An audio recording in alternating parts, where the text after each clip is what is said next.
আসসালামু আলাইকুম সুপ্রিয় শিক্ষার্থীবৃন্দ, আশা করছি তোমরা সবাই ভালো আছো। তো চেঞ্জিং সেন্টেন্সে সমস্যা নাই এরকম কোন স্টুডেন্টই খুঁজে পাওয়া যায় না।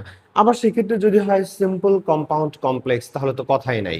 তো সিম্পল কম্পাউন্ড কমপ্লেক্সের আজকে আমি তোমাদের এমন একটা জাদুকরি টেকনিক শেয়ার করব, যেটা যদি তুমি মনে রাখতে পারো তাহলে 16 থেকে 17টা নিয়ম তোমাকে পড়তে হবে না।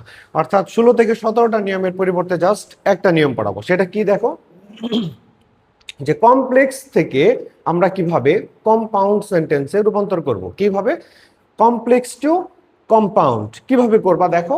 জাস্ট দুইটা টেকনিক মনে রাখবা। প্রথম টেকনিক হচ্ছে সাবঅর্ডিনেট কনজাংশনটা বাদ দিয়ে দিবা। সাবঅর্ডিনেট কনজাংশন যে বাক্যে থাকে ওইটা কমপ্লেক্স বাক্য।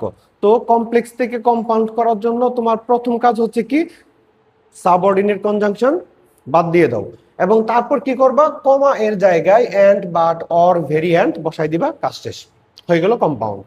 তাহলে কয়টা কাজ ভাইয়া? দুইটা কাজ। একটা কাজ হচ্ছে যখন আমি কমপ্লেক্স থেকে কম্পাউন্ড করব, সাবঅর্ডিনেট কনজাংশন বাদ দিয়ে দিব। দ্বিতীয় কাজ কি, কমা যে জায়গায় আছে ওই জায়গায় আমি কোঅর্ডিনেট কনজাংশন এখান থেকে যে কোনো একটা বসাই দিব। এখন তোমার প্রশ্ন হইতে পারে যে সাবঅর্ডিনেট কনজাংশন কোনগুলা, এটাই তো আমি চিনি না, বা সাবঅর্ডিনেট না হয় বাদ দিলাম, কোন রকম চিনলাম, এখন কোন সাবঅর্ডিনেটের কারণে কোন কোঅর্ডিনেট বসবে এটাও তো জানি না। ওকে, নো প্রবলেম, তোমরা একটু খেয়াল করে দেখো। এই যে এখানে যে কনজাংশন গুলা লেখা হয়েছে সবগুলোই হচ্ছে সাবঅর্ডিনেট কনজাংশন। এই সাবঅর্ডিনেট কনজাংশন গুলা যখন একটা বাক্যে পাবা সেটা হচ্ছে কমপ্লেক্স সেন্টেন্স। জাস্ট তুমি কম্পাউন্ড করার জন্য কি করবা, এইগুলোর মধ্য থেকে যে কোনো একটা দেখা মাত্রই বাদ দিয়ে দিবা। তারপরে কি করতে হবে, আমাদের কোঅর্ডিনেট বসাইতে হবে। এখন কথা হইলো কোন সাবঅর্ডিনেটের কারণে কোন কোঅর্ডিনেট বসবে, সুন্দর করে লেখা আছে। দেখো কি লেখা আছে এখানে, যদি আমাদের সাবঅর্ডিনেট হিসেবে থাকে দো অথবা অল দো বাক্যে, ধরো তোমার যে বাক্যটাকে কম্পাউন্ড করতে বলছে ওই বাক্যে কি আছে, দো অল দো আছে, বাদ দিয়ে দাও এবং দো অল দো এর পরিবর্তে কমার জায়গায় আসবে বাট। আবার ধরো তোমার যে বাক্যটা দেওয়া আছে সেখানে সাবঅর্ডিনেট আছে আনলেস, তাহলে আনলেস বাদ দিবা, বাদ দিয়ে কাকে বসাবা, অর। আবার যদি থাকে সো ডট ডট দ্যাট, তাহলে সেটা কমপ্লেক্স, কারণ এটাও আমাদের সাবঅর্ডিনেট। তা কি করবা, সো ডট ডট দ্যাট বাদ দিবা, সো এর জায়গায় বসাবা ভ্যারি, দ্যাট এর জায়গায় বসাবা এন্ড।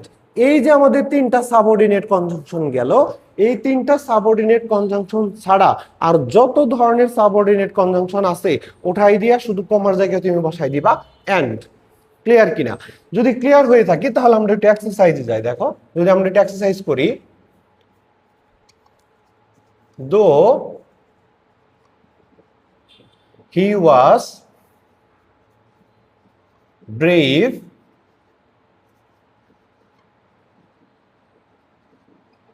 নার্ভাস, এটাকে যদি আমি কম্পাউন্ড করতে চাই, প্রথম কথা কি বলছি, আমাদের কি করতে হবে, সাবঅর্ডিনেটটা বাদ দিয়ে দিতে হবে। তো সাবঅর্ডিনেট হচ্ছে আমার দো, তাহলে দো বাদ।